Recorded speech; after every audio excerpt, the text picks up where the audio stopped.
ഇറാനെ ആക്രമിക്കാനുള്ള നീക്കവുമായി US president Donald Trump മുന്നോട്ട് പോകുന്നു. ട്രംപിന് ശക്തമായ മറുപടി നൽകിയിരിക്കുകയാണ് ഇറാന്റെ പരമോന്നത നേതാവ് ആയത്തുള്ള അലി ഖമേനി. ഇറാനെ അടിച്ചാൽ ശക്തമായ തിരിച്ചടി നൽകുമെന്ന് ഖമേനി മുന്നറിയിപ്പ് നൽകി. മാത്രമല്ല, മേഖലയെ യുദ്ധത്തിലേക്ക് തള്ളിയിടുമെന്നും ഖമേനി വ്യക്തമാക്കി. ഇറാനുമായി ഒരു കരാറിലെത്താൻ സാധിക്കുമെന്ന് പ്രതീക്ഷിക്കുന്നതായി US പ്രസിഡന്റ് ഡൊണാൾഡ് ട്രംപ് പറഞ്ഞിരുന്നു. ഇതിനോട് പ്രതികരിക്കുകയായിരുന്നു ഖമേനി. ഖമേനിയുടെ മുന്നറിയിപ്പിനെ കുറിച്ച് മാധ്യമപ്രവർത്തകർ ട്രംപിനോട് ചോദിച്ചിരുന്നു. ട്രംപിന്റെ പ്രതികരണം ഇങ്ങനെയായിരുന്നു: ഒരു കരാറിലെത്താൻ കഴിയുമെന്ന് പ്രതീക്ഷിക്കുന്നു. കരാറിലെത്താൻ കഴിഞ്ഞില്ലെങ്കിൽ അദ്ദേഹം പറയുന്നത് ശരിയായിരുന്നോ ഇല്ലയോ എന്ന് അപ്പോൾ മനസ്സിലാക്കാം, ട്രംപ് വ്യക്തമാക്കി.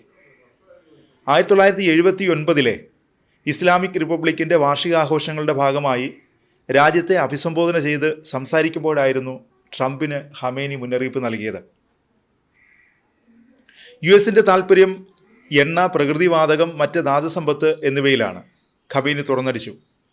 ഒരു രാജ്യത്തെയും ആക്രമിക്കാൻ ഞങ്ങൾക്ക് പദ്ധതിയില്ല. എന്നാൽ ഇങ്ങോട്ട് ഉപദ്രവിക്കാൻ വന്നാൽ ഇറാൻ അവർക്ക് ശക്തമായ മറുപടി നൽകും, ഖമേനി മുന്നറിയിപ്പ് നൽകി. മിഡിൽ ഈസ്റ്റിൽ യുദ്ധത്തിൻ്റെ കാർമേഘങ്ങൾ നിറഞ്ഞിരിക്കുന്നു. US ഇറാനെ ആക്രമിക്കുമോ എന്ന ആശങ്കയിലാണ് ലോകം. സൈനിക നീക്കവുമായി US മുന്നോട്ട് പോവുകയാണ്. അതിനിടെ ഇറാനിലും പ്രതിരോധം ഒരുക്കുന്നതായി റിപ്പോർട്ടുകൾ വരുന്നു.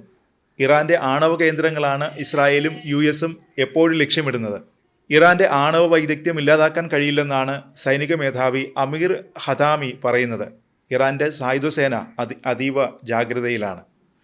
ഏതെങ്കിലും ആക്രമണം ഉണ്ടായാൽ ശക്തമായി തിരിച്ചടിക്കുമെന്ന മുന്നറിയിപ്പാണ് US-നും ഇസ്രായേലിനും ഹതാമി നൽകുന്നത്. US-ന്റെ സൈനിക നടപടിയെ ഭയന്ന് ഇറാൻ കരാറിന് ശ്രമിച്ചേക്കുമെന്ന് കഴിഞ്ഞ ദിവസവും US പ്രസിഡന്റ് ഡൊണാൾഡ് ട്രംപ് പറഞ്ഞിരുന്നു. പിന്നാലെയാണ് പ്രതികരണവുമായി ഇറാന്റെ സൈനിക മേധാവി എത്തിയത്. ഇറാന്റെ സൈന്യം പൂർണ്ണ സജ്ജമാണെന്ന് സൈനിക മേധാവി പറഞ്ഞു. അതിനിടെ നിർണായക നീക്കവുമായി ഇറാന് മുന്നോട്ട് പോവുകയാണ്.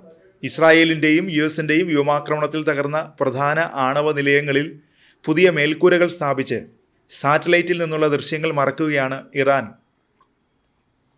ഉപഗ്രഹ ചിത്രങ്ങൾ വിലയിരുത്തി പ്രതിരോധ രംഗത്തെ വിദഗ്ധരാണ് ഇക്കാര്യം വ്യക്തമാക്കിയത്.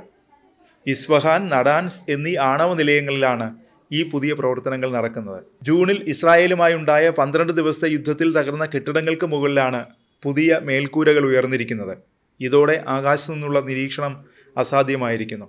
യുറേനിയം സ്റ്റോക്കുകളും മറ്റും അമേരിക്കയുടെയോ ഇസ്രായേലിൻ്റെയോ കണ്ണിൽപ്പെടാതെ മാറ്റാനോ പരിശോധിക്കാനോ ഉള്ള ശ്രമമാണിതെന്ന് പ്രതിരോധ വിദഗ്ധർ വിലയിരുത്തുന്നു. നദാൻസ് ആണവ നിലയത്തിൽ ഏകദേശം 19,000-ഓളം സെൻട്രിഫ്യൂജുകൾ ഉണ്ടെന്നാണ് കണക്കുകൂട്ടൽ.